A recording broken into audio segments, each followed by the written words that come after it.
On September 19, Queen Elizabeth II's state funeral took place and she was finally laid to rest next to her husband of more than 70 years, Prince Philip, at St George's Chapel, Windsor. Her son and new monarch, King Charles III, looked on in sorrow. The king has now travelled to Scotland, accompanied by the Queen consort, his wife, Camilla, as the royal family observes a further week of mourning. While grief continues to ripple through the country, attention is now turning to what the future holds for the British monarchy with a new king at the helm. King Charles III was 4 years old when he watched his mother's coronation, but as heir apparent, he has anticipated becoming king his whole life, with his own coronation due to take place next year. When meeting the Prime Minister, Liz Truss, the king said, "It's a moment I've been dreading, as I know a lot of people have. But we'll try and keep everything going." Speaking on the podcast, Born to Rule, When Charles is King, published before Her Majesty's death on September 8, journalist Keir Simmons and NBC royal commentator Daisy McAndrew discussed the tsunami the king now faces at the age of 73. Ms. McAndrew said, "Charles doesn't have any of that goodwill going into this job that Queen Elizabeth II had." King Charles III became the heir apparent at just 3 years old. Image, Getty. King Charles III has become monarch at the age of 73. Image, Getty. Can you imagine if you'd been the bridesmaid and never the bride for your entire life? Most people would consider thinking about retirement or even be retired in their 70s, and you haven't actually achieved your main job. It's an extraordinary position to be in. The Queen's death has signified an end of an era that could send ripples around the world, and change how countries view its relationship with the monarchy.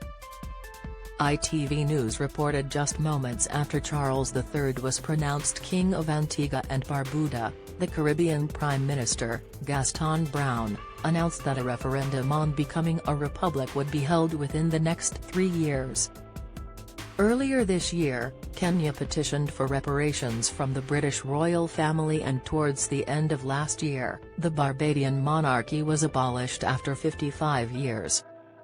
Read more. King Charles does not have that instant recognition. Royal historian King Charles III is set to change the law which will affect non-working royals. Image, Getty. A royal expert has claimed the new king will want to make his mark. Image, Getty. Ms. McAndrew said further changes face the monarchy as King Charles III will want to do things differently than his late mother.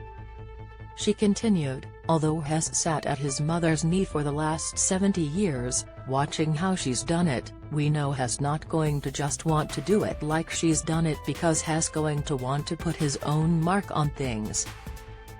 So he's going to want to change things. Are we going to be ready for the changes? It has been reported that the king wants the law amended so that Prince Harry, Princess Beatrice, and Prince Andrew would be relieved of their duties as stand-ins for the sovereign if he is indisposed. It is thought King Charles III will be taking a firmer stance on Prince Andrew, with royal expert Tina Brown claiming his royal future is now over. Don't miss, Harry and Meghan need to return to royal life, claims expert. Analysis: Meghan and Harry to leave UK almost immediately after funeral, report parted from her crown for the final time. Inside the Queen's ceremony. Insight: Ms. McAndrew has questioned whether the country is ready for the change King Charles III may bring. Image, Getty. Trending: unlike the Queen, who kept her opinions to herself, as Prince of Wales, King Charles III has been vocal about matters such as the environment, something he has said keeps him up at night worrying, as well as and humanitarian crises. However, in an interview with the BBC in 2018, he said he is not stupid and would not campaign for issues, adding, "The idea, somehow, that I'm going to go on in exactly the same way if I have to succeed, is complete nonsense because the two situations are completely different." Ms. McAndrew said it is these first few weeks following Her Majesty's death that are incredibly important for the new monarch, as one wrong move could change everybody's impression of him. However, during the 10 days of national mourning, King Charles and Prince William met some of the 250,000 mourners who queued to pay their respects to the late Queen, lying in state to cheers and applauses from the crowd.